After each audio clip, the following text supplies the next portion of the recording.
Se enojó la ministra. Bienvenidos, bienvenidas. Gracias por sintonizar La Ley de la Selva, como cada lunes por la noche aquí en la pantalla de C5N. Recuerden que hasta las 0:30 estamos. Hoy vamos a tener una conversación con jóvenes empresarios que hacen un podcast que la está rompiendo.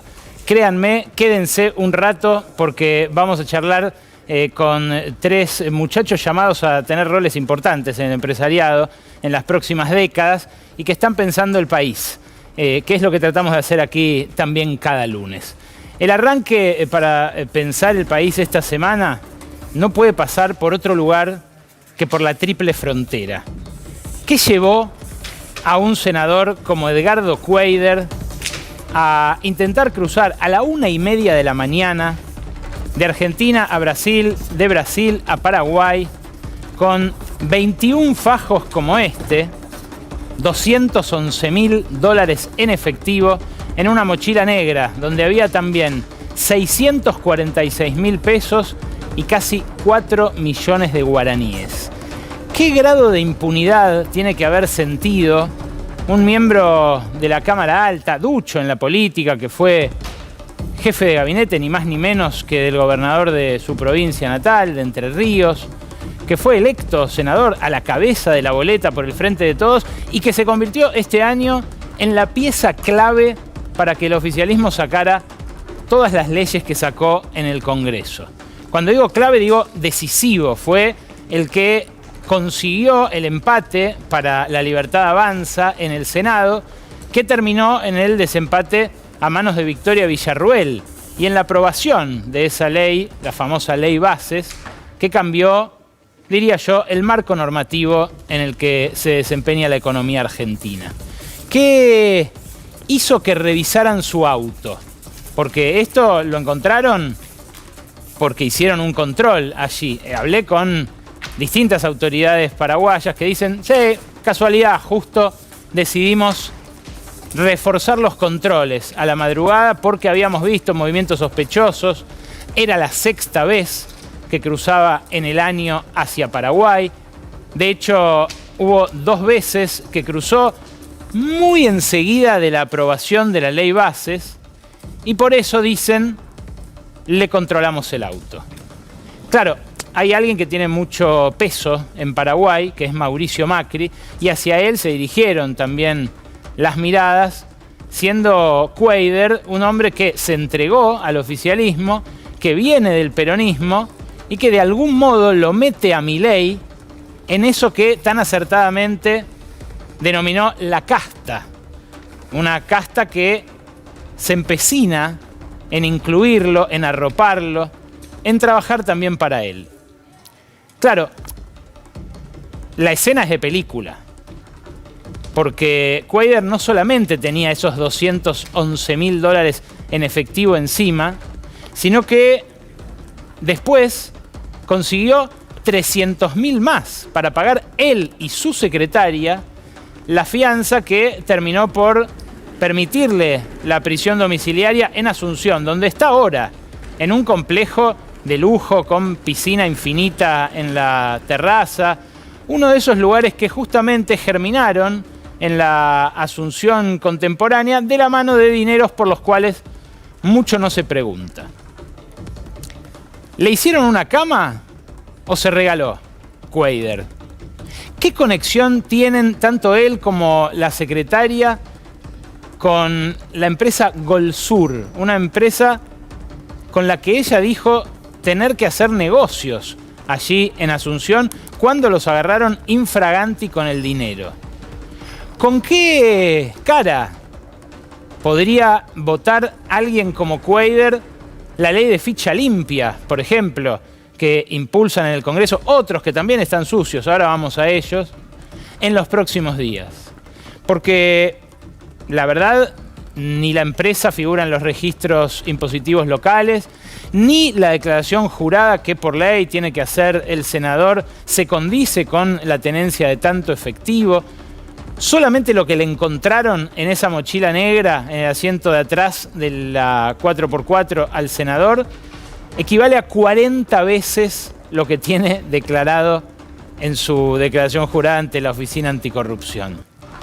Son demasiadas preguntas y en un ratito Gabriela Vulcano nos va a traer las respuestas que va a intentar darse el propio Congreso, el propio Senado, a partir de mañana, cuando el peronismo ya pidió que se haga una sesión para expulsarlo del cuerpo. Bueno, por supuesto, el gobierno intentó despegarse, bastante infantilmente, debo decir, porque al principio no tenía una línea. Fue el mismo día que se hizo la cumbre de los conservadores aquí en Buenos Aires la semana pasada y le preguntaron al pasar a Bullrich justamente qué opinaba del asunto. Mira lo que dijo. Bueno, no sabemos cómo salió, digamos, no tengo la información de cómo salió, pero, a ver, sin duda, lo que está haciendo Paraguay está muy bien, es una causa de contrabando de divisas que lo pueden o no categorizar como lavado de activos. Digamos, si vamos a sacar a todos los que tienen una situación así porque sale en la tele, sacamos a todos. De paso, por ahí limpiamos bastante, ¿no? Claro, Bullrich no sabía qué responder, no sabía si hacerse cargo o no de un Cuéllar que le fue tan útil al gobierno, al punto de que aparecía en las fotos en la Casa Rosada, junto con los senadores del PRO, con los que prestaron sus votos para la aprobación de la ley Bases. Y uno de los que articuló con él desde la otra Cámara, desde la Cámara de Diputados, que impulsó, irónicamente, durante toda la semana pasada la ley de ficha limpia, es Cristian Ritondo. Ritondo apareció este fin de semana en el diario AR porque Emilia Delfino, una de las más importantes periodistas de investigación que tiene este país, destapó un entramado de sociedades offshore, departamentos en Florida, en el estado de la Florida de Estados Unidos, estructuras financieras complejas, mamushkas societarias que conducen a 5 inmuebles por valor de $2.600.000. Estas 5 propiedades radicadas en Miami y vinculadas, como les digo, a la esposa de Cristian Ritondo, a Romina Diago, también entran en conflicto con la declaración jurada, en este caso del diputado Ritondo, que según chequeado es el diputado más rico de la Cámara de Diputados y que aún así no llega a declarar ni la mitad de este monto que aparece en esta trama societaria vinculado a la esposa, a Romina Diago. La esposa hace 20 años además, o sea, un matrimonio consolidado donde los bienes son gananciales. Claro, las sociedades vinculadas a Diago hubo que rastrearlas en los Pandora Papers. Hizo un laburo de meses Delfino junto con el Consorcio Latinoamericano de Investigación Periodística que terminó dando con una forma mucho más elegante de ocultar activos que un bolso en el asiento de atrás de una 4x4. Claro, las sociedades offshore son muy útiles para esto. De hecho, no solamente hay sociedades offshore acá, sino que hay involucrados fideicomisos, trusts, poderes. En el fideicomiso que encontró en el distrito de la Florida, Emilia Delfino, la esposa de Ritondo, Diago, dejó por escrito que en caso de pasarle algo a ella, sería el diputado Ritondo quien asumiría como administrador al menos de una de esas propiedades, valuada en $650.000, uno de estos departamentos en Miami, Estados Unidos. Pero hay algo más. Juan Paso, quien fue designado de apuro el fin de semana al frente de la FIP, un hombre que había sido justamente ya la semana pasada movido de la estratégica Secretaría de Producción a la Cancillería, donde parecía que Luis Caputo ponía un pie junto con Gerardo Wertheim, también enfrenta un incipiente escándalo por otro inmueble que también encontró Emilia Delfino y que ya con un año en el gobierno Paso por ahora no declaró. A ver, la declaración jurada ante la Oficina Anticorrupción hay que presentarla y esto era un deber de Paso como secretario de Producción. No lo hizo, viene pidiendo prórrogas, waivers, dispensas, pero lo que no respondió en abril, cuando Delfino publicó la existencia de un departamento en Harbor House 1533 en Miami, Estados Unidos, es si tiene que ver o no con ese inmueble. Claro, sería el colmo ya que le encontraran sin declarar un inmueble en Estados Unidos a quien asume en la FIP, encargado justamente de que la gente no evada, de que declare todo su patrimonio. Pero es un poco lo que pasó, porque este asunto, insisto, sigue sin esclarecerse y Paso acaba de asumir en la FIP en lugar de Florencia Mizrahi, que tuvo la osadía de establecer un nuevo nomenclador para las actividades de plataformas comerciales online, cosa que podía afectar a Marcos Galperín, el dueño de Mercado Libre. Marcos Galperín ya tiene la experiencia de haberse cargado a un titular de la FIP en su momento, que intentó cobrarle los impuestos que le permitía no pagar la Ley de Economía del Conocimiento, pero eso fue con Macri. Ahora volvió a mostrar que no es solo adhesión tuitera lo que tiene con Javier Milei. Y claro, la de las guaridas fiscales, la de las empresas offshore, la de los entramados financieros opacos, es una práctica que en realidad nace en Gran Bretaña, con la cual Gran Bretaña pretende mantener la hegemonía financiera internacional después de los acuerdos de Bretton Woods, que la corren de ahí y ponen al dólar en el centro donde estaba antes la libra esterlina, pero es una práctica a la cual Wall Street se integró de manera muy armónica. ¿Y quiénes se educaron en Wall Street? Todos los miembros del equipo económico.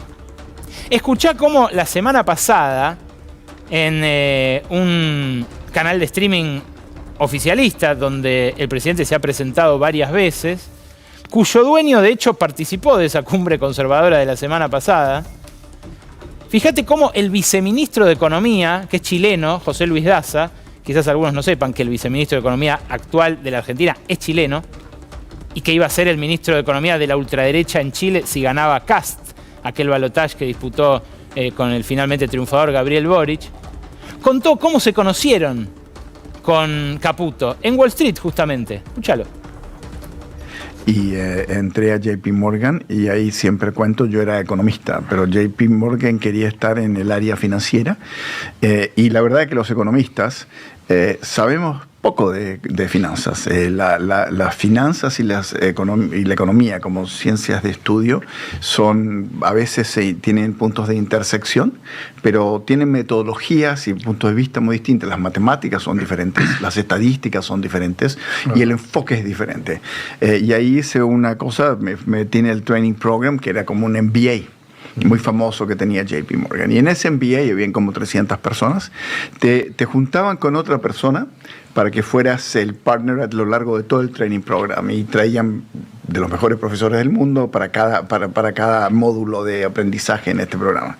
Y mi partner en eso fue un tal Luis Caputo. Mirá vos.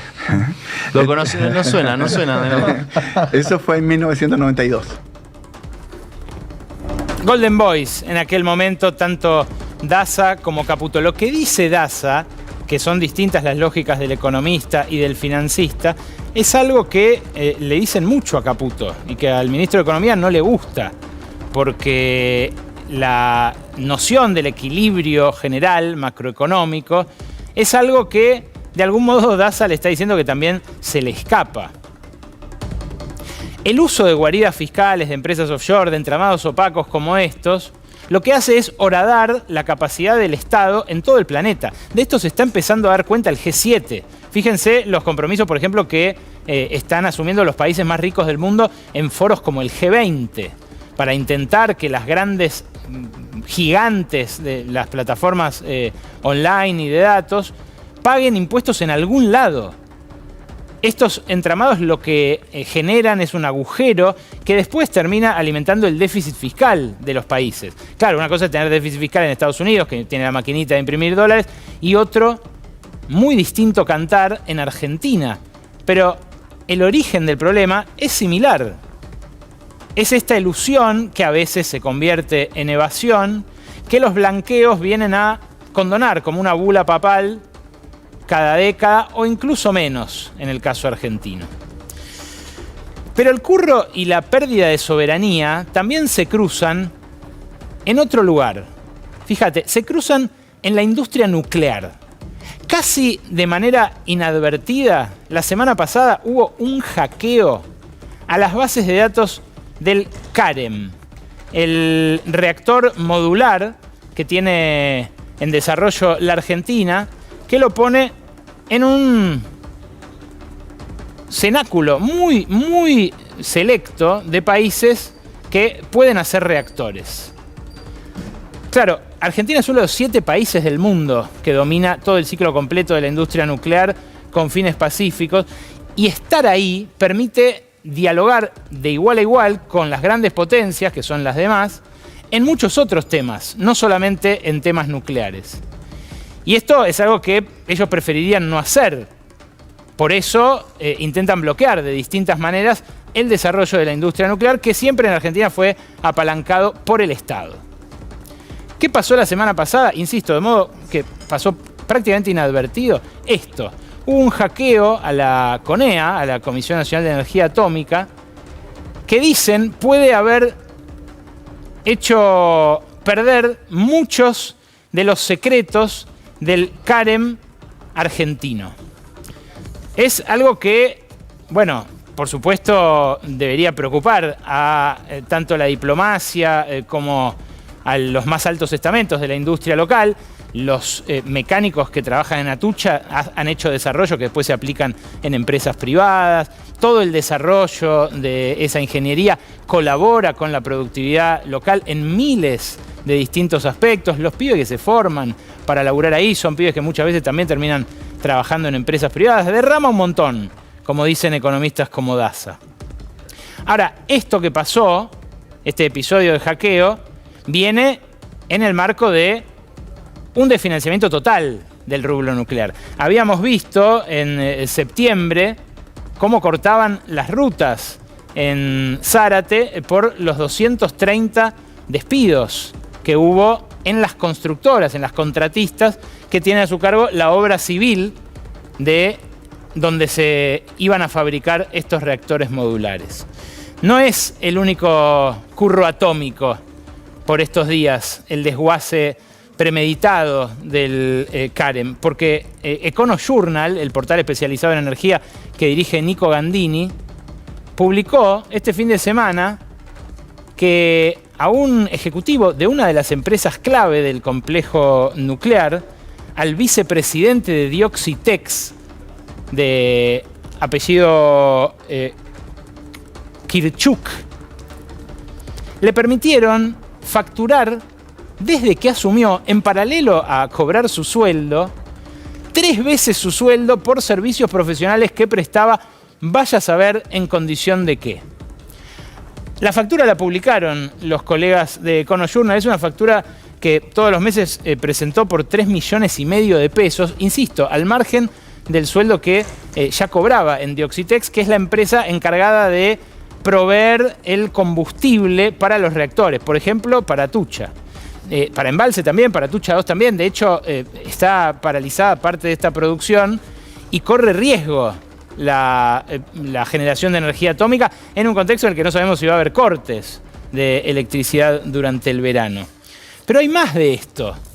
El exsecretario de Cultura y Civilización, sí, hay un cargo en Cancillería que es de secretario de Cultura y de Culto y Civilización, que se llama Francisco Sánchez, neuquino, también mega archiconservador, dejó ese cargo, que ahora está ocupado por otro alfil de la batalla cultural, llamado Nahuel Sotelo, y dejó ese cargo para hacer campaña en Neuquén. Pero ¿desde dónde hace campaña en Neuquén? Es asesor en ENSI, la empresa que debería operar la planta de agua pesada para proveer también a los reactores nucleares, pero que está paralizada. La empresa pertenece a la provincia de Neuquén y a la CONEA, pero como les digo, no está en proceso de empezar a proveer esa agua pesada que necesita cada uno de esos reactores nucleares. Todo esto ocurre, tanto lo del tipo que factura los 3,5 millones, como el del exfuncionario de Cancillería que se va a hacer campaña y cobra de una empresa nuclear que no hace nada, como el robo de los secretos y el hackeo. Todo esto ocurre bajo el mando de un hombre que se llama Alberto Lamagna. Alberto Lamagna es quien quedó al frente de Nucleoeléctrica Argentina Sociedad Anónima. Es este hombre, a quien ustedes están viendo, puesto allí por el ubicuo Santiago Caputo, que también se fotografió varias veces con Quader, el hombre del bolso negro, en distintas oportunidades a lo largo de este año. Claro, este año que está cerrando, el primer año de Javier Milei, que se cumple mañana, llama a balances, obviamente. Y uno de los que hizo su balance en esa cumbre conservadora la semana pasada es Ben Shapiro, una especie de estrella del neoconservadurismo yanqui, ahora trumpismo, pero que durante varios años estuvo buscando su referente, su identidad, después del colapso del gobierno de Trump, los muertos en el Capitolio y demás, que vino y dijo esto del presidente. Escucha. What he's doing right now is the single most important economic experiment in modern history. And as Argentina goes, as President Milei goes, the rest of the West is going to go that way. There's precedent for this. I mean, back in the 1970s, Chile brought in a bunch of Milton Friedman acolytes, and they remade their economy, and the rest of the West ended up following. The United States under Ronald Reagan, Britain under Margaret Thatcher, and what we're watching under the bravery and courage of President Milei is something very, very similar. The fact that he's been able to achieve so many of his goals so quickly has been an incredible accomplishment. It's a testament to him. It's a testament to the Argentinian people who are sticking with him, because this stuff isn't easy. It's very difficult stuff to do. And the fact that the Argentinian people are sticking with him knowing that it's short-term pain for massive long-term gain is... Es alucinante ver con quién lo compara Shapiro a Milei. ¿Con quiénes lo compara? Lo compara con los Chicago Boys de Pinochet. Fueron ellos los primeros que trajeron la ideología del mercado despojada de toda restricción y que lo aplicaron en Chile, pero claro, con los tanques detrás. Lo que Shapiro llama un experimento inédito en la historia del mundo es un ajuste descomunal que se descargó sobre el lomo de la gente más desposeída de la Argentina en democracia. Y esto es lo que no había pasado nunca. Esto es lo que destaca correctamente como un experimento. Esta evolución de los ingresos que tomamos de un informe que preparó para la Universidad de Itela el politólogo Sebastián Echemendi, junto con un equipo de economistas, que recabó, por información oficial del Ministerio de Trabajo y del INDEC, la evolución de los ingresos populares. Tomó el promedio, por un lado, y lo que ocurre si comparamos noviembre de 2023 con el último dato disponible, septiembre u octubre de este año. Fíjate, ponela a pleno que seguramente la vas a poder ver con más detalle. Lo que se deterioró, el programa social más masivo, que ahora se llama Volver al Trabajo, que antes se llamaba Potenciar Trabajo, es 63%. O sea, perdió 2 de cada 3 pesos de poder adquisitivo quien depende de uno de estos planes. En el año, en lo que va del año, en promedio estuvo casi un 50% abajo durante todo el año. Ese es el caso extremo, pero fíjate, los docentes perdieron el 29 y el 25% respectivamente. El salario mínimo vital y móvil entre el 27 y el 28. Los salarios docentes perdieron más del 25%. Las jubilaciones medias y altas estuvieron durante todo el año un 25% abajo. Ahora están el 10% arriba, por lo que se recuperaron en los últimos meses, pero que no volvió lo que les sustrajeron durante los primeros meses. Luego aparece el salario del sector público, también muy dañado, y el de las casas particulares. Lo que destaca Shapiro correctamente es que esto no había pasado nunca y que pasó ahora con el beneplácito de la oposición que prestó su colaboración. Veremos si por dinero o por convicciones. Los casos de Ritondo y de Quader meten ruido en esta pregunta, y que también dejaron pasar de algún modo los gremios que, bueno, hoy volvieron a insistir en cabeza de su nuevo secretario general, el de la CGT, en que no hay clima social para paros. Claro, Esto puede verse en todos los ganadores y perdedores de la economía. Si ustedes miran, por ejemplo, los ingresos de otros sectores, acá tienen los asalariados no registrados, perdieron entre el 13 y el 19, los beneficiarios de la tarjeta alimentar, la jubilación mínima, que como se congeló el bono en marzo, viene perdiendo un 16% en el año, lo que perdieron también los asalariados registrados, aún con las paritarias, vienen perdiendo un 8% promedio en lo que va del año, con la única excepción de la asignación universal por hijo. Claro, con algo de prejuicio clasista, en el gobierno, siguiendo el recetario del Fondo Monetario Internacional, dijeron vamos a reforzar la asignación por hijo, como si eso pusiera a salvo a los indigentes, que se duplicaron en la gestión de Javier Milei según el INDEC. ¿Por qué se duplicó igual la indigencia si el más masivo de los programas de asistencia social se actualizó e incluso mejoró contra la inflación? Bueno, por algo que sabe cualquier beneficiario de la asignación por hijo. Ese no es su único ingreso. Su ingreso es fundamentalmente el de las changas que se están cayendo, los laburos informales que están perdiendo poder adquisitivo, o todas esas horas que se dejaron de trabajar en negro en la industria, en el comercio, en los sectores que más empleo generan en la Argentina. Claro, estos son los perdedores, claramente. ¿Quiénes son los ganadores? Los identificó el CIFRA, el Centro de Estudios de Formación de la CTA, que pasó revista, a modo de balance también, de los balances, valga la redundancia, de algunas de las empresas líderes y su utilidad neta sobre ventas. Fíjate lo que pasó con Tecpetrol, por ejemplo, con una utilidad neta sobre ventas del 30%, con Morixe, con Pampa Energía, con Molinos, con Mirgor, con Mastellone. Mastellone es un caso muy particular porque aumenta su rentabilidad, su utilidad neta sobre ventas en un contexto de retracción récord del consumo de leche. Arcor, que está ahí entre las que más utilidad neta sobre ventas tuvo, 27% según su último balance, es la que más aumentó y la que primero aumentó en general cada vez que hubo que trasladar el precio del dólar a las góndolas durante este año. Son ganadores que cuidan su margen de ganancia en dólares y su masa de ganancia en dólares, aun cuando el volumen de ventas caiga abruptamente a caballo de la recesión. De esto vamos a hablar con los jóvenes empresarios del podcast La Fábrica en un ratito nada más. Más ganadores y perdedores. Bueno, alcanza con, a nivel sectorial, hacer lo que hicieron Martín Shor y Lucía Ortega. Esto es súper interesante. Ya en el INDEC se empieza a atisbar cómo hay sectores que pierden participación en la economía y otros que ganan.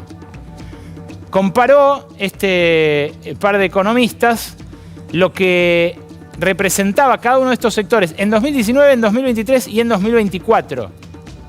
Y fíjate, la intermediación financiera, que era un 1,9% del valor agregado de la economía el año pasado, más que duplicó, casi triplicó esa participación entre el año pasado y este. Fíjate lo que pasa con el agro. Claro, el agro se vio muy hundido el año pasado por la sequía, pero fíjate cómo incrementa del 6,8 al 9,3. Cómo incrementa también el sector de los servicios públicos, que no llega a lo que generaba en el momento de Mauricio Macri, electricidad, gas y agua, pero que aumenta fuerte frente al año pasado. También aumentan las minas y canteras, también aumenta la pesca, también aumentan las prepagas, que son las que incluye ese sector servicios sociales y salud. Son los ganadores a nivel sectorial de este modelo. ¿Y los perdedores? Sí, adivinaste. La industria, la construcción, el comercio, los sectores que más empleo generan en la Argentina. Ahí están, por ejemplo, la enseñanza, que decae fuertemente, la construcción del 4,6 al 3,5, la industria, que retrocede del 19,4 al 18,2. Esto incluye las manufacturas agropecuarias, ¿no? La molienda de granos, que es el grueso de las exportaciones. Y el comercio, que también cae del 20 al 18,6. Hay un par de datitos en la información oficial sobre la industria manufacturera que permiten entrever lo que puede pasar con la recesión el año que viene. ¿Qué ajusta un industrial al principio? Las horas extra. ¿Qué ajusta después?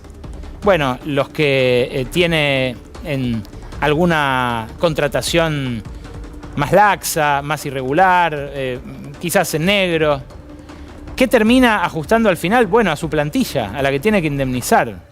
Fíjate que si bien la industria actualmente está 6,2% abajo en producción del año pasado, las caídas subsectoriales son monstruosas y las horas, no es esto todavía, espérame, las horas contratadas en compañías tercerizadas, las empresas de trabajo temporario, caen 40% frente a un año atrás. 40% las horas que contratan las empresas, las fábricas, a empresas de trabajo temporario. Lo dice el INDEC en el informe del estimador mensual industrial. Es un indicador adelantado de la recesión.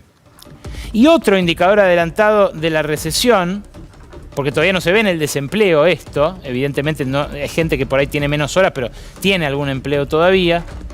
Otro indicador adelantado de la recesión es, ahora sí, el de la inversión. Fíjate, lo que refleja la línea blanca es la inversión de portafolio. La compra de partes de empresas, de participaciones o incluso de paquetes controlantes. Lo otro es inversión directa, es instalación de nueva capacidad productiva. Bueno, la inversión directa está planchadísima. Planchada no de ahora, planchada el año pasado, el anterior. Lo que se disparó en el macrismo, que ahí lo ves, pero que después se retrajo y generó toda la salida que se llevó puesto al peso en 2018, es la inversión de portafolio. Pero ahora ni siquiera eso está ocurriendo. ¿Cómo es que Milei mantiene estabilizado el dólar? Bueno, lo tiene en parte gracias al blanqueo récord, de tan generoso consiguió 43.000 millones de dólares, y lo tiene también en parte por la dinámica de la deuda. Una deuda que se está incrementando constantemente, sobre todo por instrumentos en pesos, y que fue de entrada objeto de una de las principales medidas del gobierno, que fue la no renegociación de los vencimientos de los instrumentos que también Sergio Massa el año pasado le había dado al sector financiero para intentar contener una corrida que se le escapaba de las manos. ¿Cómo evolucionó la deuda en pesos en manos de la Administración Pública Nacional? Es pasmoso. Míralo. Aumentó de 103.000 millones de dólares, esto está denominado en dólares, aunque sea deuda en pesos, a 205.000 millones de dólares. Ahí abajo tenés los dos principales instrumentos con los cuales se está endeudando Caputo, el Bonserd y la LECAP. Esta bicicleta que atrae a carry traders de Wall Street es una bicicleta muy rentable en la medida que se mantiene el tipo de cambio con un aumento prefijado, al estilo tablita de Martínez de Oz, el famoso crawling peg del 2%, pero que empiezan a advertir muchos economistas, incluso los muy críticos de la gestión anterior, que puede volar por el aire justamente por esa ancla cambiaria. Se pregunta LSG, la consultora de Martín Lustó, la que fundó Martín Lustó en su momento, en un artículo que publicó en El Economista, ¿qué lección aprendió Milei, qué lección aprendió Caputo del año 2017? Porque en todo proceso de atraso cambiario, dice LSG, siempre aparece el "esta vez es diferente". ¿Qué es lo que esta vez les dice que esta vez es diferente? Los dólares que vienen de vaca muerta, los dólares que vienen de la minería. Se dice en el equipo económico, si construimos un puente hasta esos dólares, podemos alumbrar una neoconvertibilidad, un nuevo periodo como el que en su momento le permitió la reelección a Carlos Saúl Menem. Bueno, lo que insiste en advertir este mismo artículo es que hace falta ver todavía qué va a pasar cuando los niveles de importación actualmente deprimidos por la recesión deprimidos por los bajos salarios, el bajísimo poder adquisitivo de los ingresos que habíamos visto en la placa anterior, se normalicen. ¿Qué pasaría con importaciones normales, con la industria andando a un ritmo normal? ¿Qué pasaría incluso con el turismo andando a un ritmo normal? Porque este verano vamos a ver un aluvión de argentinos a Brasil que no sabemos cuántas reservas va a drenar del Banco Central. Bueno, el gobierno se sigue sintiendo seguro a caballo de esa bicicleta financiera y por eso sigue abaratando la importación, la contratación de seguros, de fletes, la compra por plataformas de envío a domicilio de productos, en fin, distintas formas de dilapidar divisas que no tiene el Banco Central porque está con reservas negativas por casi 7.000 millones de dólares. ¿Por qué no levanta el cepo teniendo 3% de brecha? Por eso. Porque no tiene los dólares necesarios para defender esta paridad que es, por ejemplo, para irse de vacaciones a Brasil, la mejor en los últimos 20 años. Claro, lo es también para importar de Brasil. Y ese es el problema que advierten los economistas de LSG. Ganadores y perdedores, decíamos, son los que deja este año, pero hay algunos de los ganadores, de los que están haciendo dinero con la deuda, de los que han inflado los balances que vieron hace un ratito acá, que ya vienen ganando. Fíjate la evolución, por ejemplo, de los activos de los argentinos en el exterior. Esto es una estadística que llega hasta el año pasado. Esto no es de Milei. Esta es toda del Frente de Todos. Fíjate lo que se incrementa entre 2019 y 2023. Eso que ya se había incrementado con el macrismo y que parece ser ya un signo estructural de nuestra economía. El que la élite tenga $10 por cada dólar en la Argentina en el exterior. Esto que se conecta mucho con lo de Quader, que se conecta mucho con el bolso, la cantidad de fajos que tenía el senador en el asiento de atrás de su 4x4, es un problema estructural. No solo para Argentina, como decía, sino para todo el mundo. Pero que acá, en los últimos 10 años, hizo que se fueran del país por cada año transcurrido casi 12.000 millones de dólares. Como te digo, casi el doble de lo que tiene neto negativo el Banco Central en este momento en sus reservas. ¿Por qué Milei pudo hacer este milagro, como dice Ben Shapiro, este experimento? Lo explica en un cuadrito el consultor Jorge Giacobbe, que le preguntó en una encuesta a las 2.500 personas a las que consultó a quién invitarían a pasar Año Nuevo a su casa. Aquí lo ven. Macri quedó medio abajito. Ahí, claramente de la oposición se insinúan Cristina Fernández de Kirchner y Axel Kicillof. Pero a Milei, el único que le hace competencia es nadie. Eso, que hoy es un hito definitorio del mapa político de la Argentina, es lo que le permite seguir adelante al líder de La Libertad Avanza. Es nadie contra quien está jugando el partido en este momento. Es hasta ahora una incógnita cómo se va a poder parar la oposición si quiere contener a esos perdedores del año de la motosierra. Una incógnita que por ahora no tiene respuesta ni promete tenerla durante el verano. Tengo mucha expectativa en esta charla que vamos a tener ahora, así que va a ser distinta la estructura. Vamos a empezar a conversar con ellos y vamos a seguir después de la pausa. Recuerden que hasta las 0:30 rige la ley de la selva aquí en C5N. Tomás Caragosian, Oliver Maltz y Valentino Romano son empresarios, pero se pusieron este año, diría, a jugar al periodista. Bienvenidos, buenas noches. ¿Qué haces, Ale? ¿Cómo estás? Gracias. Dígame sus edades primero.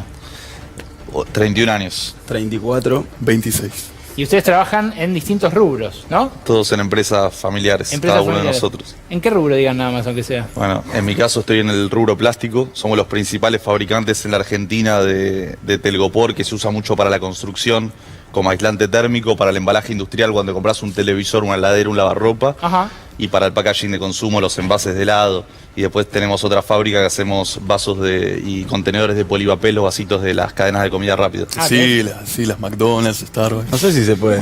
Sí, ya está. La cagué. Tenés el pulso de la recesión entonces al pelo, ¿no? Y estoy en el mercado de la construcción, de la línea blanca y del consumo, así que Ahora te voy a preguntar. Tiene riesgo distribuido. Sí. estoy diversificado. Bueno, ustedes, Tomás, también, ¿no? Una empresa... Tercera generación de industriales, textiles. Tenemos alrededor de 1.700 trabajadores en fábricas en todo el Norte Grande, 85% de nuestra gente del Norte Grande. Y hacemos desde el hilo a la tela, pero también producto terminado. Y ahora estamos haciendo textiles para la minería, el petróleo y el gas. Están buenos los bolsones esos para litio que me mostraste el otro día. ¿Y vos? Por acá el sector PYME de la fábrica Podcast. Tercera generación de industria maderera. Y me hice cargo de mi empresa a los 19 años, hace Mirá. 7 años. Sí. Bueno, ¿por qué digo que tengo expectativas? Porque este es el empresariado realmente existente, el que va a, en las próximas décadas, tener que actuar, jugar en esta economía endiablada. ¿Por qué creen que la pegó tanto el podcast en el que entrevistaron a los tipos de más trayectoria del empresariado? Digo, desde Hugo Sigman hasta el fundador de Rapa Nui, pasando por el CEO de Toyota, no sé, cantidad de empresarios que han pasado por el podcast este año y que en general no hablan nunca. Vamos un poquito todos, pero básicamente es un lugar seguro. La fábrica, o sea, nuestro estudio es un lugar seguro donde somos pares, a ver, con distintas escalas. Yo tengo una pyme, los chicos, empresas más grandes, pero más allá de eso, compartimos puntos en común, problemas en común, y nosotros, al sentirnos pares y no ser periodistas, pero lo digo en el buen sentido, Sí. podemos hablar en otro idioma y nos entendemos, y también le damos esa voz a la gente, a esos industriales que no son tan conocidos, para que se expresen y se conozcan, digamos, sus Y madres. además no sé sus si la pegamos, o sea, la verdad que falta mucho. También Nosotros sí. tenemos objetivos de seguir creciendo, la pasamos muy bien haciendo lo que hacemos. Cada entrevista es estudiar a la persona, estudiar su sector, o sea que nos hace aprender a nosotros de otros sectores. Y las charlas son como las que solemos tener con nuestros amigos industriales o los padres de nuestros amigos industriales. Claro, O sea, en general son como los padres, porque son todos tipos grandes. Lo que algunos son primera generación, algunos segunda, algunos tercera. Lo tratamos de hacer a propósito porque creemos que hay charlas que también están buenas, como cómo es la transición generacional vista desde el punto de vista del padre, pero también del hijo. Si vos mirás, hubo varios capítulos que tienen que ver con la tercera generación. No sé, Sol de Sinteplas, por ejemplo, o digamos Porta de Porta Hermanos, que creo que es la cuarta generación. Entonces vamos buscando que sea con distintas partes de la generación, y la realidad es que tiene mucho que ver con que estamos filmando una charla que podemos estar teniendo en nuestra charla de todos los días. Tal cual. Entonces, capaz que eso lo hace como natural, porque es lo que nosotros hacemos todos los días: hablar, preguntar, que nos cuenten de las historias de sus padres, de sus abuelos o ellos mismos, y tratar de aprender de eso. Creo que eso lo hace genuino, y me parece que hoy estamos discutiendo no solo contenido, sino la forma, y creo que lo genuino garpa. O sea, Lo que Y hay pasa es que, algo- perdón, ustedes esto lo podrían hacer en privado y lo hacen en público. Sí, sí. ¿Qué objetivo tienen? ¿Buscan derribar algún mito, algún prejuicio, acercar, discutir un modelo de país? ¿Qué buscan? Sí, primero que nada, y sumado a lo que decían Valen y Tommy, hoy nosotros tres estamos acá, grabamos los programas, y la realidad es que nosotros tres somos, y el equipo, somos muy amigos. Y creo que eso se nota, y poder compartir lo que hacemos, y esta pasión que tenemos por la industria argentina, y el querer mostrar que es parte de hacia dónde va tu pregunta de cuál es nuestro objetivo. Bueno, parte de nuestro objetivo es, nosotros nos dimos cuenta hace unos años que el empresario industrial tenía una muy mala imagen en la sociedad, que la sociedad tiene una muy mala imagen nuestra. Y lo que nosotros pensamos, y digamos, y nos dimos cuenta cuando descubrimos esto, es que si la sociedad tenía una tan mala imagen de nosotros, de los industriales, es porque nosotros nunca hicimos nada para mostrarle a la sociedad quiénes somos, qué hacemos, las historias detrás de las fábricas en Argentina, de las empresas, de los procesos productivos. Y en ese sentido nos pusimos como objetivo tratar de empezar a reivindicar el rol del industrial en la sociedad argentina.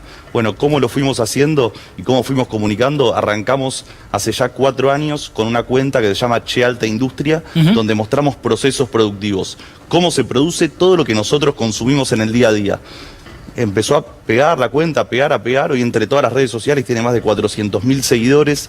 Realmente fue un cambio muy significativo. La gente, ¿viste?, se sorprendía de la tecnología que había detrás de la industria argentina, los procesos productivos, Y después dijimos, bueno, ya empezamos a mostrar procesos productivos, empecemos a mostrar también las historias detrás de las fábricas en Argentina.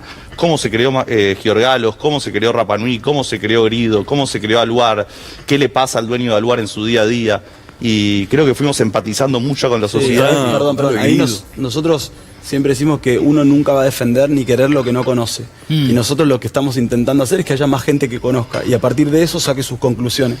Pero muchas veces vemos que se critican cosas desde un sinsentido, pero en vez de criticar a quien nos critica, intentamos hacer autocrítica. ¿Qué estamos haciendo nosotros para revertir eso? Y en ese sentido, nada, nos pusimos un objetivo que es desde nuestro lugar, desde una forma no institucional, desacartonada o no institucional, pero en el sentido para generar empatía, abrir nuestras fábricas, abrir nuestras historias o abrir las historias de quienes creemos que lo merecen. Con algunos coincidimos más, con algunos coincidimos menos. A veces nos critican que jugamos un lado y el otro, la verdad es que no. Fuimos tendencia, digamos, de gente que bancó un lado al igual de veces que lo que bancó el otro y estamos como un equilibrio del medio que a veces es incómodo porque cuando estás en el medio, viste, sos tibio y esto. Pero la verdad es que nuestro granito, lo que nosotros buscamos es tener cuentas y espacios y herramientas diferentes para llegarle a la sociedad con los mensajes que nosotros creemos que tienen sentido. Este año yo he visto funcionarios encargados de la industria en el gobierno decirles en su casa a los industriales que son llorones. ¿Ustedes sienten que es la imagen esa la que tenía la sociedad del industrial? No sé si esa es la imagen, y a nosotros no nos lo dijeron. Creo que la Argentina es una Argentina que amamos, que es hermosa, que es federal y todo, pero que tiene un montón de quilombos de hace muchísimo tiempo, y en esos quilombos todos tenemos que tratar de arreglarnos por nuestra cuenta o intentando ser lo más solidarios que podemos, pero hay lío. Y eso, en esos líos muchas veces se dice que el que no llora no mama. Puede tener un arraigo en eso. Nosotros venimos de otro lado, de un lado propositivo, a contar historias, a mostrar, y nosotros como desde una lógica de optimismo. O sea, somos de familias que decidieron apostar, que siguen apostando, nosotros vamos a seguir apostando, y en esa lógica de optimismo no solo trabajamos para generar más trabajo, para generar inversiones, sino para ocuparnos un poco de nuestro sector, y eso en nuestro caso nos hace muy felices. De esto quiero que sigamos hablando porque pocas veces tenemos la oportunidad de hablar de futuro. Eso lo que me parece está en cuestión hoy, ¿no? Que estamos discutiendo este año de balance. ¿Se quedan un ratito? Sí, se quedan los muchachos de la fábrica y quédate vos también, que viene Gaby Vulcano a contarnos en un ratito lo que acaba de averiguar en el Congreso, que puede pasar mañana con el senador de la Triple Frontera, con Edgardo Cuellar. Tomás, Oliver y Valentino, seguimos con los creadores de La Fábrica Podcast.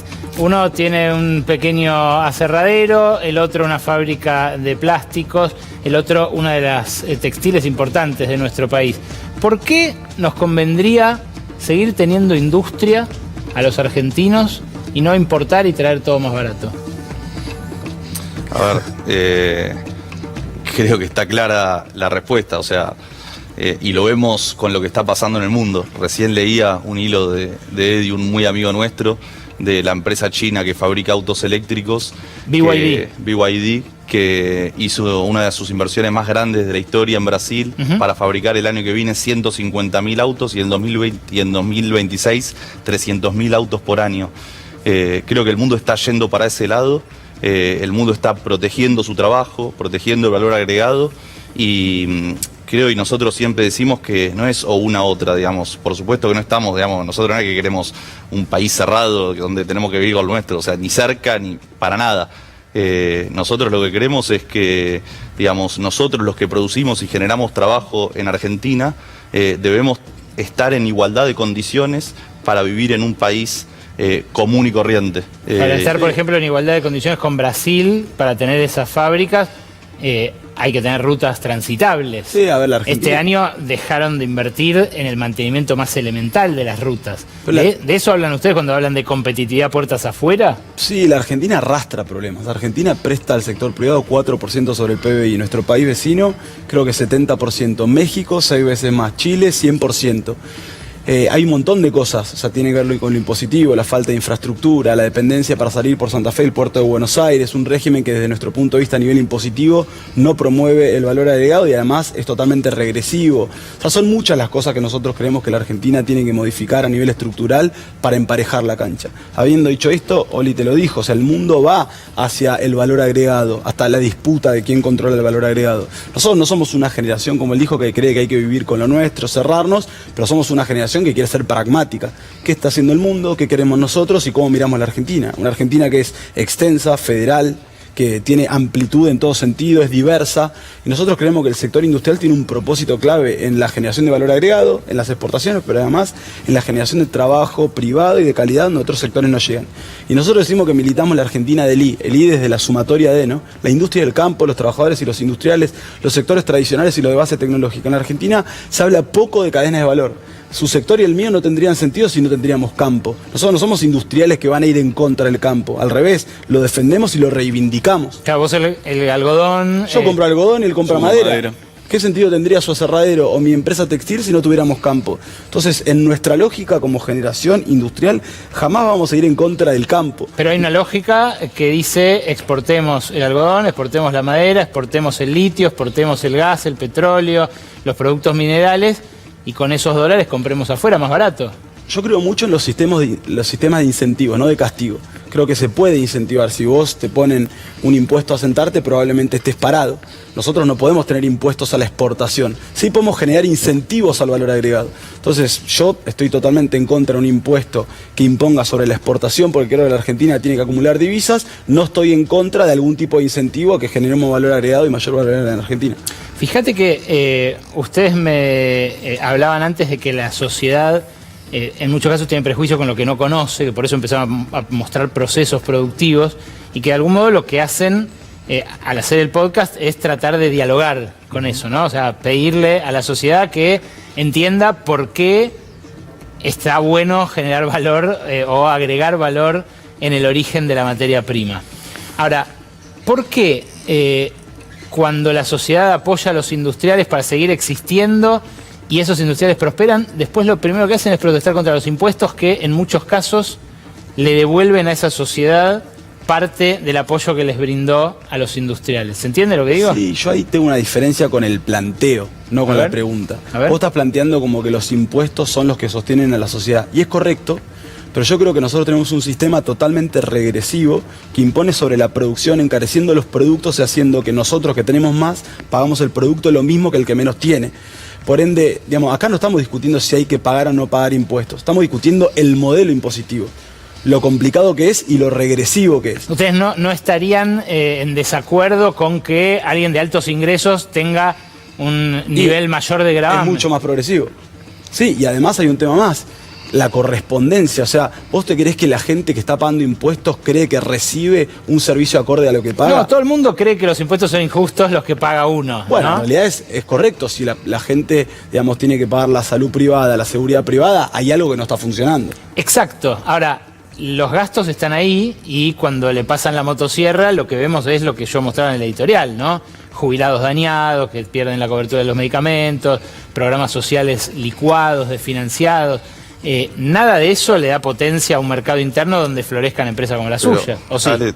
Digamos, hay un denominador común de todos nuestros invitados que vienen a charlar con nosotros en el podcast, y todos estamos y en general estamos de acuerdo que si los productos en la Argentina son caros, no es porque nosotros los industriales no somos productivos, sino porque el país no es competitivo.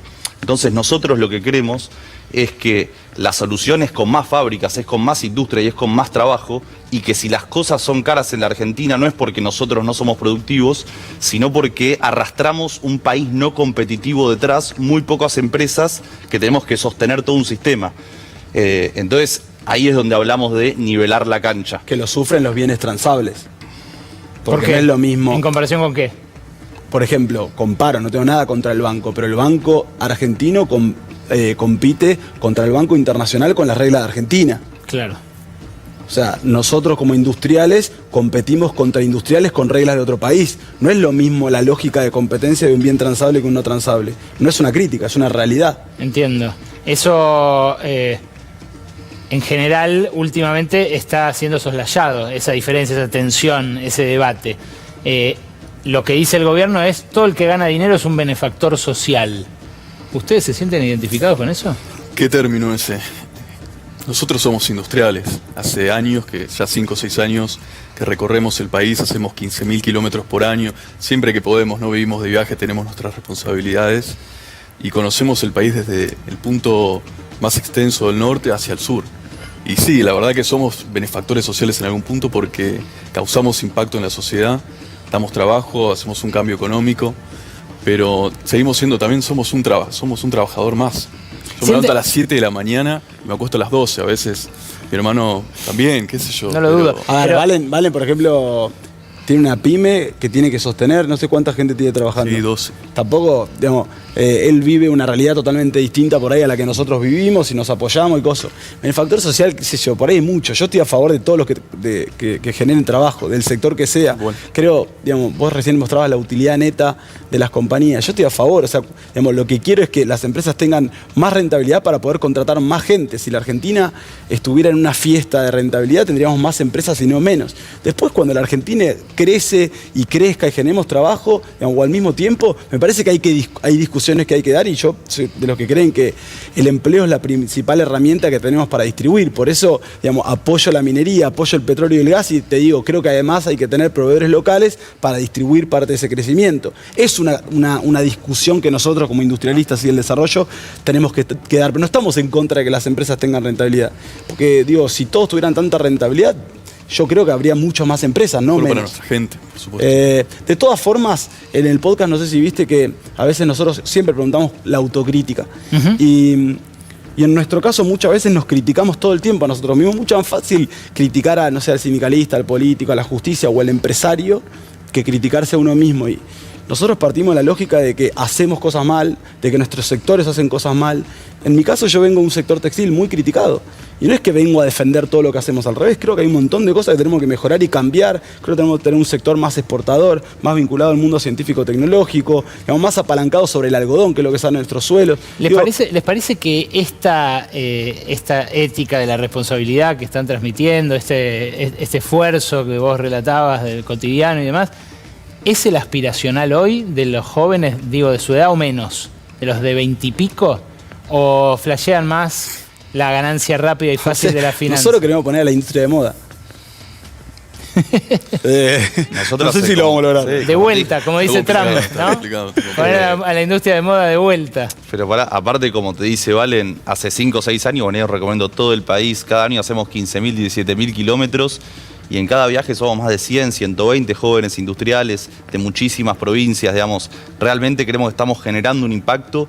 Y yendo a la pregunta anterior, nos ha tocado viajar a diferentes ciudades del interior profundo de nuestro país. Estuvimos en el interior de Santa Fe, estuvimos en Armstrong, estuvimos en Las Parejas. Si vos vas a Las Parejas, vas a Armstrong y ves cómo se desarrolló esa ciudad a través de la industria metalúrgica que le da servicio al campo, a través de la maquinaria agrícola, o vas al Luque Córdoba y tenés el ejemplo al lado y cómo creció esa ciudad de muy poquitos habitantes y se desarrolló a través de la industria, es imposible estar en contra. Pasa muchas veces que hay muchos que critican del otro lado sin conocer. Entonces, si vos criticás sin conocer, es difícil. Y algunos también que probablemente tengan razón.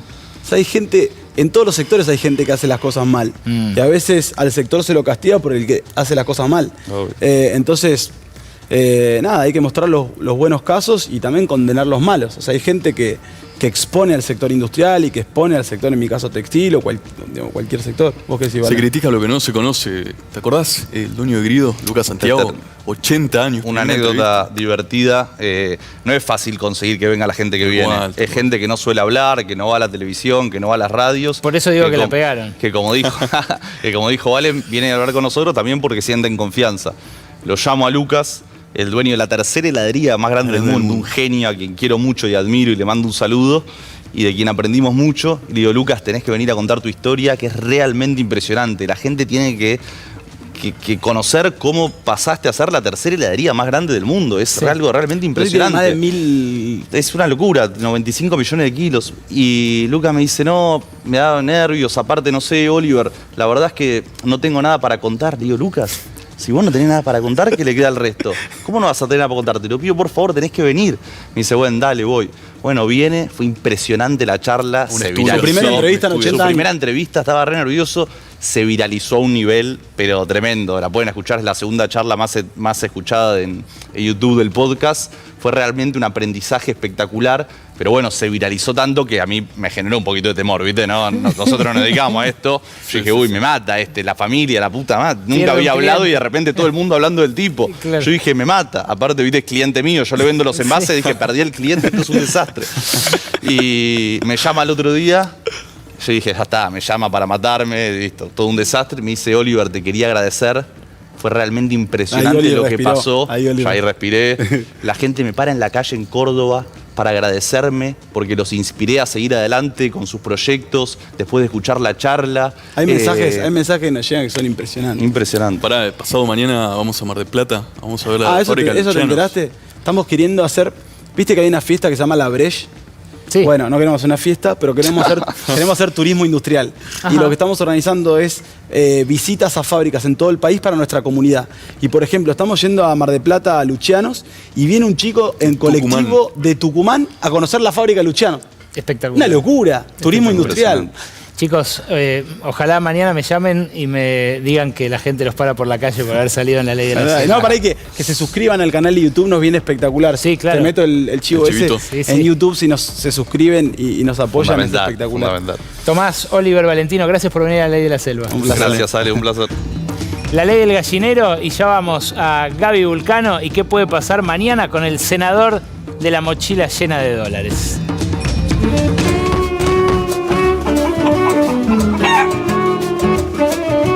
Estamos invitados a tomar el té, a traer porcelana, pero no se ve. ¿No la ves? No se ve. ¿Qué pasa? ¿No la ves? Lo que veo es esta mesaza. Opa. Mirá cómo se juntó el peronismo bonaerense. Ah, bueno, mesaza, mesaza. Y la señora de los almuerzos en el medio, ¿no? La foto de la unidad. Sí, la unidad. Ni el mate comparten, mirá, cada uno con su termo. Con su cabeza de termo. No entiendo. Es como una mesa navideña. Sí, una mesa navideña. No se habla de política ni de religión. No entiendo. Oh, yo tampoco entiendo, mirá. Pleno diciembre, pero hay un frío en esa mesa. ¡Mira la máxima! Sí, lo sentaron en la mesa de los grandes. No entiendo. Ah, che, pero falta alguien ahí. ¿Quién falta? ¡Alberto! ¿Y por qué no ir a esa mesa? Tenés razón. No le iban a decir nada lindo.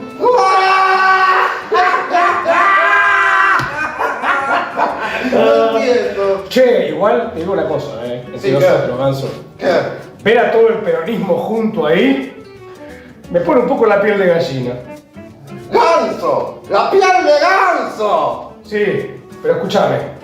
Si el año que viene ganan las elecciones, Sí. ¿de qué nos disfrazamos? A ver. ¡Los gansos del peronismo! Ay, che, decime algo lindo. ¿Por sí o por no? ¡Porno! ¡Qué ocurrente!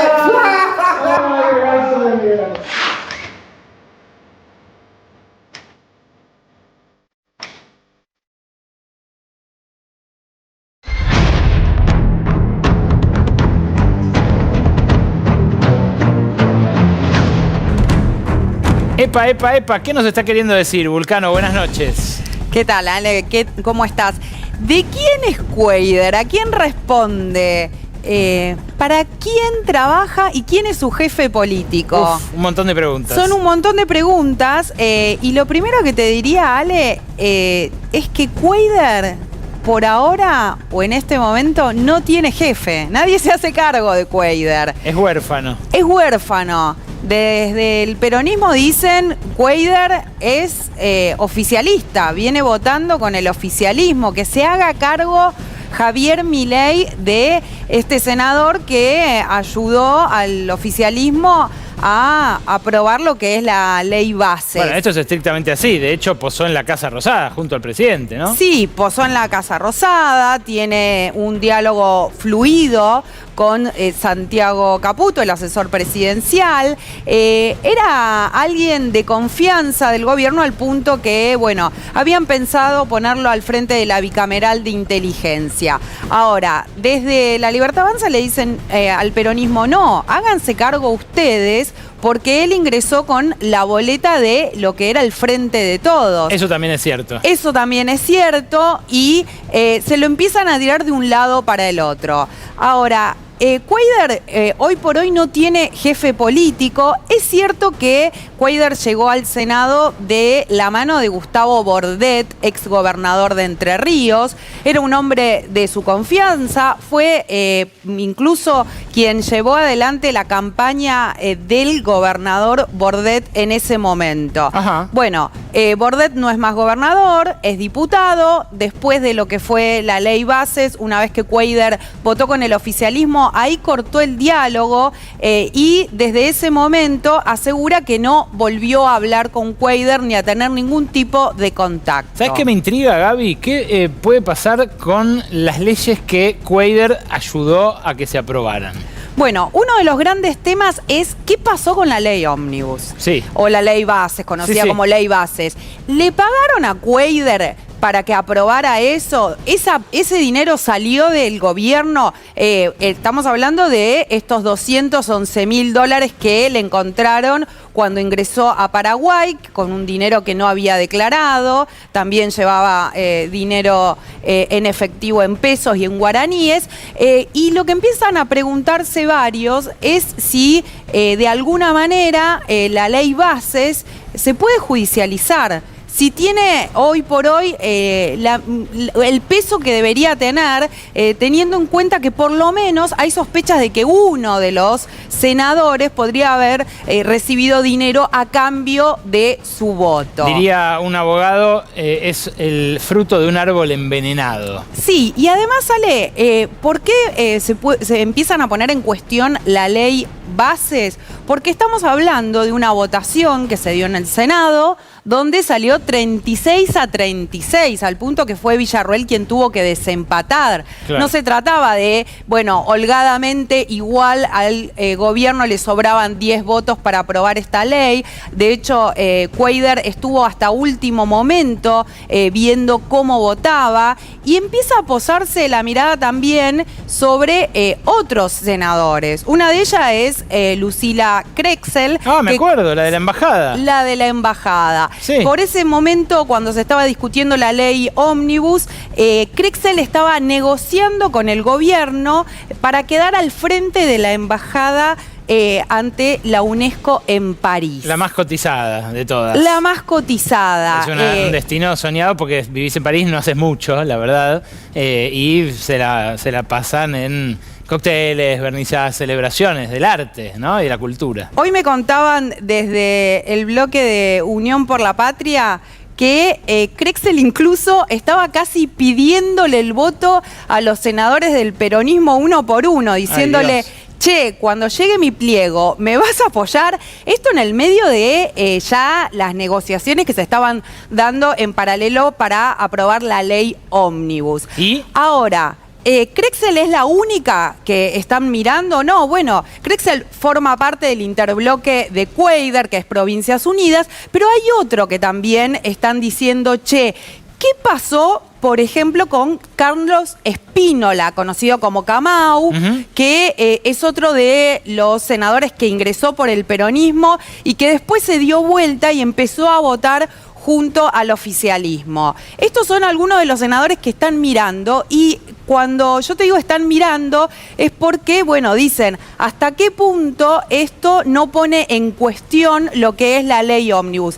¿Es la única ley del gobierno que están mirando? Yo te diría, de las leyes importantes para el gobierno, sí. Pero hay otros dos temas que empiezan a analizar en la oposición que tiene que ver básicamente con los dos vetos de Javier Milei, uno referido al financiamiento universitario y el otro referido a la movilidad jubilatoria.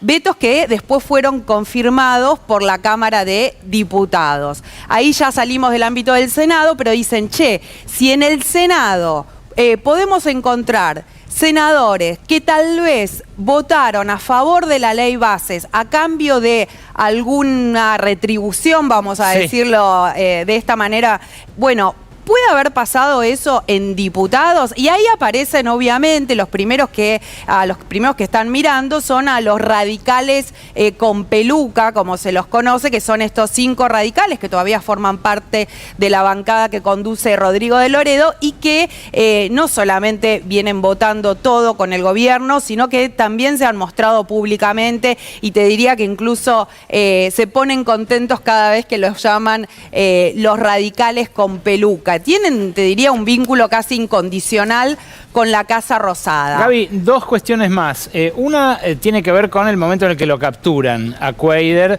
allí en la inspección ocular de su 4x4 cruzando hacia Paraguay. ¿Qué se dice en el Congreso respecto de si se regaló o le hicieron una cama? Bueno, lo que te dicen en general casi todas las fuerzas opositoras es ese dinero lo tenía Cuéllar. ¿De dónde vino? ¿Qué pasó? ¿Quién pasó la información o no? Bueno, es difícil saberlo. Lo que sí empieza a ver es, empiezan a aparecer algunas versiones donde dicen que detrás de haberlo encontrado a Cuéllar en el momento oportuno, porque ya sabemos que había hecho otros viajes de esas características. Era el sexto, sí. Sí, había, o lo que creen es que hay una guerra de los servicios de inteligencia. ¿Y a quién apuntan directamente? A Mauricio Macri. Porque dicen, Mauricio Macri es alguien que tiene muchísimos vínculos con los empresarios de Paraguay, tiene una llegada muy grande incluso a el expresidente de Paraguay, un empresario importantísimo de ese país como es Cartés, y de ahí que empiezan a creer que Macri, un poco enojado con Caputo por cómo se resolvió la bicameral de inteligencia y también como una muestra de que todavía tiene algún tipo de influencia y de poder en lo que son los servicios de inteligencia, hizo que, bueno, justo lo requisaran a Cuéllar en el momento en el que estaba cruzando para Paraguay. Bien, la otra pregunta que me hago es, ¿qué va a pasar mañana? ¿Va a prosperar el pedido de destitución de Cuéllar o no? Este jueves está pedida una sesión por parte de Unión por la Patria. Mañana va a haber 2 reuniones muy importantes, una del PRO, otra de la Unión Cívica Radical, que están negociando con el oficialismo a ver qué hacer. ¿Por qué digo qué hacer, Ale? Porque hasta ahora no quieren dar quórum para destituir a Cuéllar. Cada uno tiene sus peros. En el oficialismo, obviamente, no quieren porque saben que si el peronismo consigue destituir a Cuéllar, va a poder conseguir un senador, una senadora, mejor dicho, más, porque Estefanía Cora... Exactamente. Está bien, pero pará. Me está diciendo que van a bancar a un tipo que fue encontrado infragante a la 1:30 de la mañana con un bolso con $211.000 que equivalían a 40 veces su declaración jurada. ¿Van a hacer eso de verdad? Hasta ahora la decisión del PRO y de la Unión Cívica Radical es no dar quórum para la expulsión. Quieren ver si pueden buscar algo intermedio como una suspensión. Para eso quieren ir a discutirlo a la Comisión de Asuntos Constitucionales, que a su vez preside Cuéllar. Pero después, claro, esto es insólito que encima la presida Cuéllar, pero... ¿cómo van a volver después a insistir con ficha limpia, por ejemplo? Bueno, uno de los que salió muy enojado en los distintos medios de comunicación a decir que él no puede compartir el mismo espacio con Cuéllar es justamente el jefe del bloque del PRO, Luis Juez, dijo públicamente que él está dispuesto a acompañar la expulsión, pero sin embargo después aclaró que todavía se tiene que discutir en la bancada y ahí van a ver qué van a hacer. La Unión Cívica Radical están viendo también qué medida toman. Te diría que hoy por hoy se están aliando al oficialismo para impedir por lo menos que se haga esta sesión el jueves. Desde el peronismo igual ya festejan porque dicen ya les quedó igual un senador menos al oficialismo, por lo menos como aliado. Como mínimo, Cuéllar va a seguir los pasos de José Alperovich en el sentido de que en su momento el ex gobernador tucumano y ex senador tucumano, que hoy está condenado por abuso sexual, se fue tomando licencias. Bueno, hoy llegó el pedido de licencia de Cuéllar. Villarruel tiene que ver qué hace. Si lo consigue que acepten ese pedido de licencia o si directamente van a la sesión de este jueves para ver si lo expulsan del cuerpo. Gracias, Gaby. Estaremos atentos a todo lo que pase con esto. Claro, es una historia digna de un país bananero, como las noticias con las que cerramos el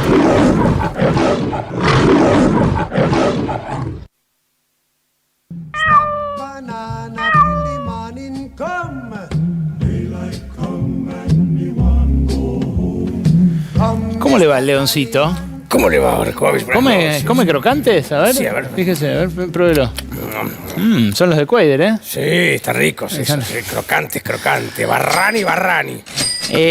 ¿Sabe qué? La primera noticia que tengo es sobre uno de los más entusiastas defensores de Javier Milei. ¿Quién? A ver. José Luis Espert. Ah, el pelado. ¿Quiere verlo? Sí, claro. ¡Qué bueno el tema!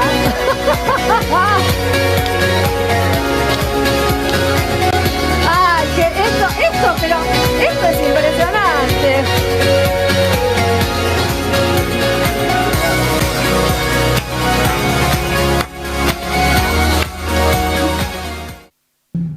¿Vio cómo baila? No le gustó.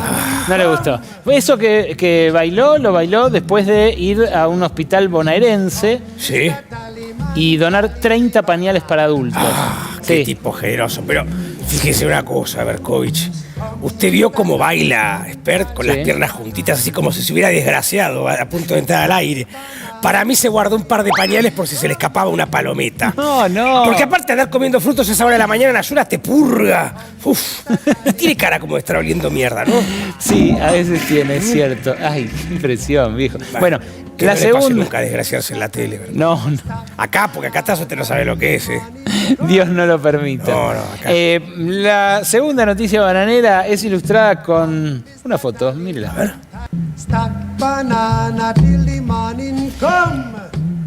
Esto es insólito, León, es de hoy, es una denuncia. Una familia de la zona norte de la provincia de Buenos Aires denunció a Cristina Fernández de Kirchner. Sí, otra causa más. Por hacerles a ellos magia negra. Sí, en serio, le juro. Pero más bien, Berkovich, usted sabe, ¿o no se acuerda del eslogan no fue magia? Sí. Eso es algo que diría claramente una persona que hace magia negra. Igual, ojo, no se confunda. A ver. Una cosa es magia negra de piel y otra magia negra de alma, ¿no? Claro, no es lo mismo. No. ¿Sabe qué? Voy a ir a la tercera directamente. Es impresionante también y tiene este video. A ver.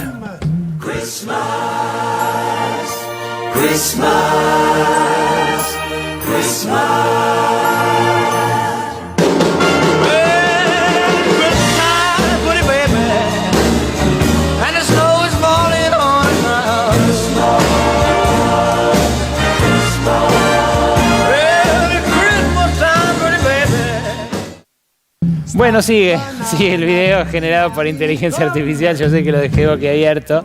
Estupefacto. Yo no sé si podemos ir más profundo en la banana que esto, ¿no? Un video generado por inteligencia artificial. Es fuerte donde está el Javo cantando como Elvis en una especie de taller de Santa Claus. Bueno, sí. Que lo subió a sus redes, insisto, el propio presidente de la Nación. Bueno, es fuerte, Berkovich, pero fíjese el perfil de máximo referente mundial de la libertad, que su sueño de Navidad es meter en un taller clandestino a Lula, Xi Jinping y Kim Jong-un. Y Macron, no sé. Y Macron también ahí cantándolo, torturándolo, mi viejo, por favor. Ay, qué cosa, país. ¿no? Qué país, qué país. Gracias, León, por tanto. No, no hay por qué. Son bananas que se nos van agotando, pero que esperamos que ustedes hasta fin de año acompañen. Porque aquí, cada lunes a las 11, los esperamos en esto, La Ley de la Selva. Chau. Cómo se me viene encima el vino a la